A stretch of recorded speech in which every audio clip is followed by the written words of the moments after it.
Part 2, the Great American Assassination of Our Liberties and Rights. This is the Wisconsin long-time legal voter, groovyev, back at the empty, vast room of Congress.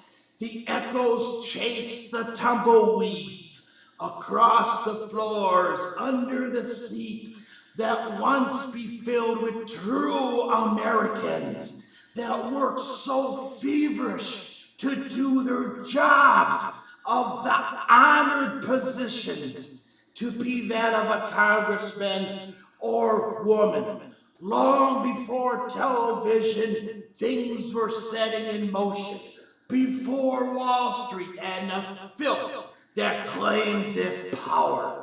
Back in days when honor could not be bought, traded, or grandfathered in. Back in the days when the term honor was something that was pursued for decades as the young Americans as they grew up and they weathered those different storms of their work field to be able to get that reputation of being honest by their actions and their behavior with the goals of a political position to be able to help their fellow Americans. A working system of government. This system that was first installed in this country, that is still pursued today by third world countries that are striving to get out of their ages-long bloody dictatorships and their communisms and so forth. And they want to have a process like we had in the early days of this country. Yet, as I stand here again in this empty, vast room of Congress, one must wonder, truly to wonder, how the system died, how the great American assassination of our liberties and rights happened as it occurred. Who were the ones behind the death of a once proud nation? The ones that held and choked and throttled the American dream until its very blood washed down their hands, while corporations were allowed to become so big they could own their own illegal militia, meaning their own private military, to control other not known countries, to exploit by any manners or means those unknown countries' minerals, oils, crops, even to the extent of mass killings, to make it understood in those unknown countries in past times who was the boss in those unknown countries. It is corporations like that started the death, the road of death of the American liberties. It was in corporations that be within, let's say, the medical field, way back in the beginning of the 1900s, the very beginning of the 1900s, that had the actual cure for the diseases that troubled America. Here, particularly talking about cancer. This is what happened.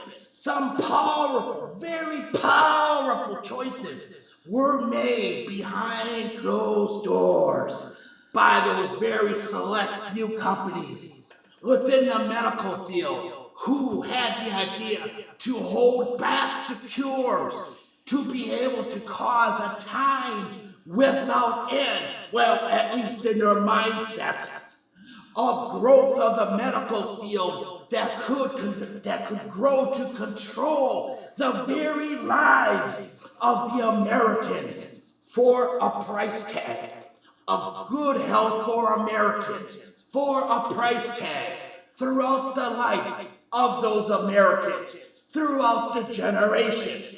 It was here that the self-deceptions of power began to grow to control political members also, who had, let's say, a sick wife or maiden back then, or children. The greatest American con job had begun. The actual real-time cure for cancer was in around 1908. This cure was good for any form of cancer. The inventor of that cure was killed shortly after. The greatest American con now had blood on their hands of American citizens and citizens from around the world. And also here particularly talking about the 48 states at that time of America. For the name of continuing power over the citizens through these health deceptions, this great con job had brothers and sisters in other countries. The inventor of an engine that ran pollution-free while it ran on peanut oil, killed outright, though the papers said mysterious, on his way to a presentation to show off his invention. There has been tens of thousands of deaths in the killing field of the corporations alone that struggle against each other, and who will hold the most power in Congress, which is a semi-legal mafia made by power threats against congressmen and women over the generations. It was here that the killing fields went bloodthirsty, prohibiting people from developing their things like free energy machines, the 200-mile-per-gallon carburetor, the 100% hemp clothes that were comfortable with the availability at one time of widespread sales, as well as hemp paper that makes a much better paper than the wood industries make paper, or their hemp oil for health cures, which is much greater of a natural source than those drugs, those artificial, fully 100% artificial drugs in the prescriptions we get when we need medicines that have pages of side effects. But this is not where the killing field stopped, for it did not stop at the medicine or the oil drilling into earth industry or the auto industry. For as I look down the vast empty area here of the Congress room, it was the ultimate prize, right here in the center where the representatives of the people of America used to be honest and fought that right to be called an honest congressman or woman who actually did their job in defense of their own reputation. They worked hard against many foes.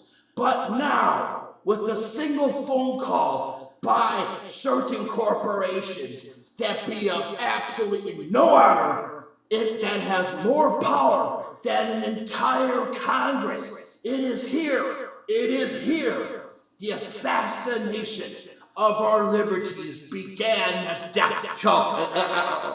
As the hidden from the public superpowers of corporations now set their killing fields of the hidden groups of power of certain world-known religions and long-time cults. It was here, though it was slowed, these corporations, for those hidden ones of the religions and cults had tens of thousands of years prior experience in selecting death.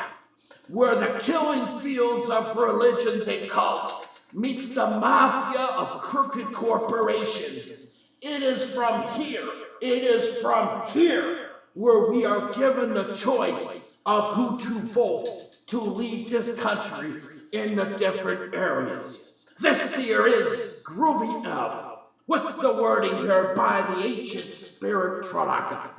Good night.